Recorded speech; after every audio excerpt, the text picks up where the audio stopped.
तर आज आपण आळंदीत आलेलो आहोत सगळेजण. देहूतलं संत तुकाराम महाराजांचे मंदिर झालं, वैकुंठ मंदिर झालं, त्यानंतर आपलं अभंग गाथा मंदिरही झालं. आता आपण आलोय संत ज्ञानेश्वर यांच्या मंदिरात. इथनं कसं लोकांना इथनं जवळ पडायला लागलं परिस्थिती. आपल्याला पहिल्यांदाच मंदिर लागलंय भक्त पुंडलिक. 1897 साली बांधलं गेलं हे मंदिर. पण भक्त पुंडलिकांच्या मंदिरात आम्हाला शिवलिंगचे दर्शन भेटले. दर्शनाला जायच्या आधी काकांनी आमच्या कपाळी टिळा लावला. श्रद्धानेही टिळा लावून घेतला. त्याच्यानंतरनं मंदिरात जायच्या आधी जर आम्ही पोचलो नदीवर. पाय का धुतात हो? पाण्यात पाय का धुतात? बघा पाप धुवायला आले तिथं. पाप करायचे मंदिरात जायचं काय उपयोग आहे? आणि गंगेत धुयाची पाप. हे आहे माझी बायको आहे, हिचं जर पाप रोजच असतं. कधी माझं ऐकत नाही. मला पाय घालणार तू आंघोळ केलीस तरी फिटणार नाही. तू नको काळजी करू.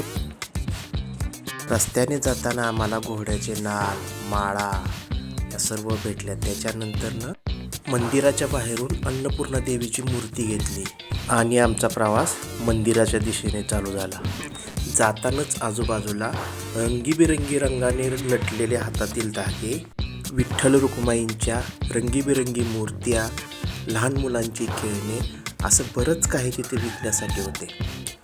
त्यातली काही थोडीफार खरेदी आम्हीही केली आणि मग आम्ही चाललो मंदिराच्या दिशेने.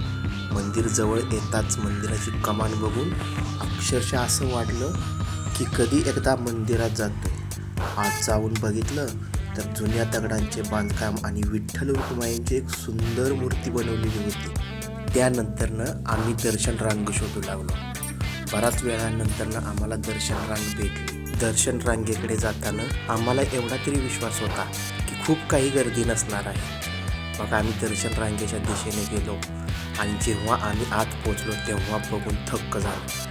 कारण आत एवढी गर्दी होती की आम्हाला दर्शनासाठी किमान 1 ते 1.5 तास लागला होता.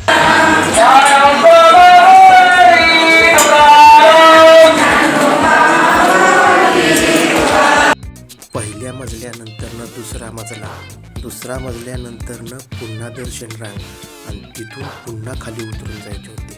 1 तास दर्शन रांगेत राहून दर्शन भेटणार याचा आनंद तर होताच, पण तेवढ्यात समोरच एक फोटो लावलेला दिसला.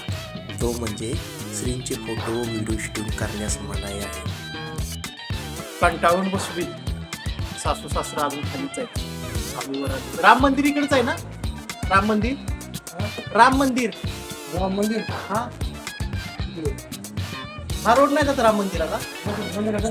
जातो ना? ठीक आहे. आम्ही सातारा. तुम्ही इथलंच का? बरं